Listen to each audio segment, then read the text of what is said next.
Below the ribbon tabs, you'll see the command icons for the selected section of the ribbon. Some commands are simply clicked to execute them. For instance, clicking the fill color icon will fill the selected cell with a yellow background as soon as I click it. Many commands also have a drop-down arrow. This means that there are other options that you can choose from for that command before executing it.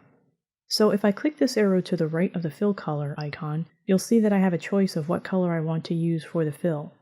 Hovering over the different fill colors will show you a preview of the change in the cell, and clicking a color will apply it to the cell. If you look closely at the command ribbon, you'll notice vertical lines between sets of commands. These lines represent a command group. Each command group has a name at the bottom. For example, this is the font command group. Some command groups also have a dialog box launcher icon. As you can see, the font command group has one. When you click this icon, a dialog box will open with even more options for you to choose from. You can click the X in the top right of the dialog box to close it.